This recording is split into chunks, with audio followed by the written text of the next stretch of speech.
यो पालि बालेन शाहले जित्यो भने म यो देश छोड्न तयार छु। बालेनले जित्यो भने झापामा कान काटेर म टिचिङ हस्पिटलमा गएर टाका लाउँछु। साँच्चै हो? केपी ओली यदि हारो भने चाहिँ म इलाम जिल्ला छोड्छु। हराएको होइन गेटमा मोबाइलको उनीहरूले राखिदियो मेरो के खैनी चाहिँ हरायो? मोबाइल छ खैनी छैन अनि कसले डस्टबिनमा हाल्यो मेरो खैनी त चाहियो नि तपाईँ हो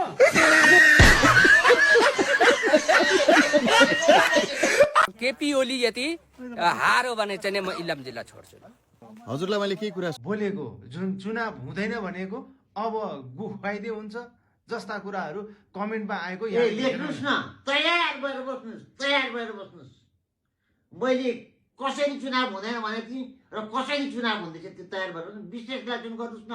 मलाई गुखाउनु भन्दा अगाडि तपाईँ आफै गुखाउनुहोस् ल्याममा। ईश्वर बाबाले कुन अवस्थामा चुनाव हुँदैन भनेको थियो, आज जबरजस्ती कुन अवस्थामा चुनाव गराइदिन्छ त्यो पनि हुँदैन भन्दैछु। कति पीडा छ हेर्नु, सबैको आँखामा आँसु छ। प्रधानमन्त्री सबैको आँखामा आँसु छ। प्रधानमन्त्री कस्तो पीडा छ। सरकार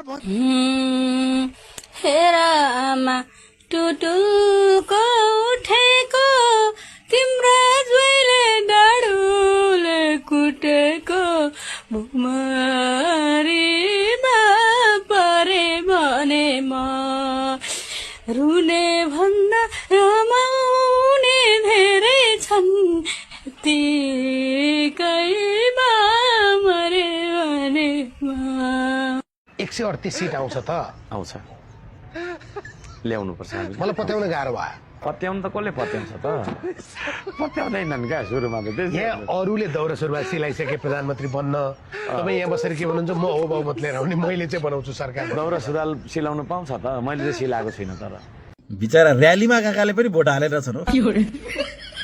पैसा खाने एकातिर भोट एकातिर एकदम। यसपालि चाहिँ सबैजना सचेत भइसकेको छ। नयाँ अपडेट आइसकेको छ झापाको। फिलिप त्यही हो, डबल हुँदा नि माथि पुगिसक्यो। अब त गाह्रो छ। अझै पनि फेरि हामी हार्दैनौँ भन्ने कन्फिडेन्ट लेभल चाहिँ फेरि 200 छ है। फेरि अर्का दाइलाई पनि जित्छन् जस्तो छ। मेरो लागि त त्यहाँ हारको भन्ने कहाँबाट ल्याउनु हो फेरि शब्द? कहाँबाट आयो हार भन्ने? त्यो शब्द नै छैन। कहाँबाट ल्याउनु हो तपाईँले हार भन्ने? फेरि खल्तीमा हाल्नुहोस्। तपाईँले जित्नु भने चाहिँ सामान्य विषय हो क्या, होइन? अपरिहार्य हो। अपरिहार्य त तपाईँको लागि हो, तर हार भने त त्यो त फेरि भयङ्कर ठुलो कुरा हो नि त, तपाईँको लागि पनि अरूको लागि पनि। फेरि हार ल्याउँदै हुनुहुन्छ तपाईँ, फेरि त्यही शब्द फर्काएर ल्याउँदै हुनुहुन्छ। म भनिराखेको छु, कल्पनै नगर्नुहोस्। कम्पिटिटर कसलाई ठान्नु भएको छ? 23 जना छन् क्या।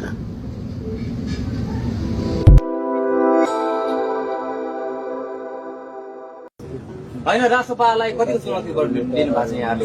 कुन पार्टी? चर्चा त राष्ट्रपाको पनि छ। म त त्यो पार्टी चिन्दिनँ। नयाँ हो भन्दै आएको नि त उनीहरू। नयाँ भन्दैछन् रवि लामी छानेजीको पार्टी होइन?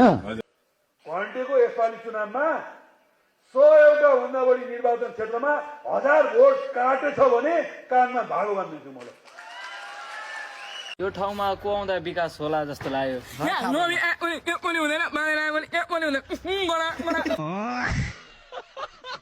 पानको पात माया तिमीलाई सम्झन्छु दिनको मर्स्याङ दिशा पानको पात माया तिमीलाई सम्झन्छु दिनको मर्स्याङ दिशा ल दाजुभाइ दिदीबहिनीहरू, ल माइन्ड अलिकति फ्रेस भयो। धन्यवाद।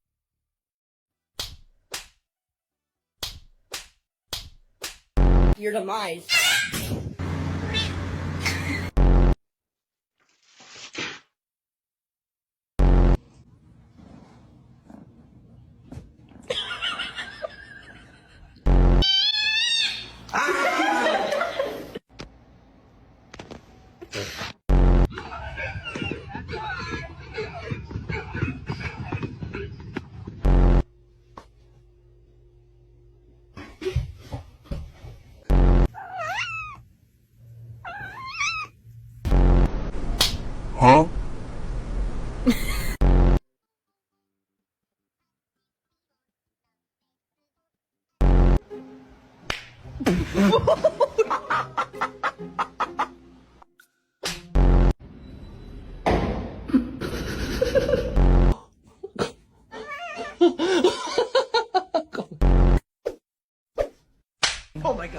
उठ सानो उज्यालो भइसक्यो जताततै घन्टीले लैसक्यो।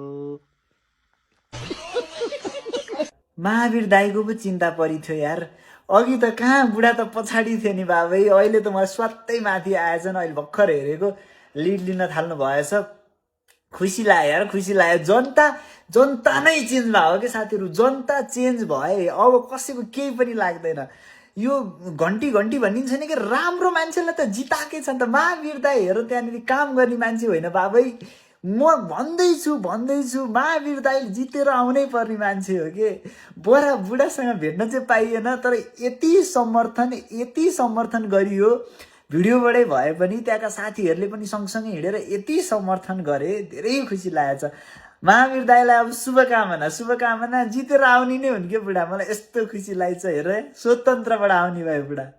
मलाई त प्रधानमन्त्री नभइकन त म बस्नै सक्दिनँ क्या, म त छटपट्टि नै हुन्छु। और अभी तो रुको, क्लाइमैक्स अभी बाकी है। म अहिलेको प्रधानमन्त्री वा हुनेवाला प्रधानमन्त्री वा अस्ति भर्खर हुनुभएको प्रधानमन्त्रीहरू भन्दा हामी राम्रो प्रधानमन्त्री चलाउन सक्छौँ भन्ने कुरा म अहिले पनि विश्वास गर्छु। पनि मन्त्री त साह्रो बाख्रा छु। चुनाव पछाडि त मै हो प्रधानमन्त्री। तपाई हो प्रधानमन्त्री। आमा बालेनले देश बनाउँदैन, बालेनले देश बनाउँछ। बालेनले हाम्रो सपना पुरा गर्छ। चुनाव पछाडि त मै हो प्रधानमन्त्री। प्रधानमन्त्री हामी नै हुन्छ। 5औं पटक प्रधानमन्त्रीमा नियुक्त हुँदै हुनुहुन्छ। हो क्या चाहिए रे तेरे को? अब भी वही चाहिए जो 20 साल पहले चाहिए था। दुनिया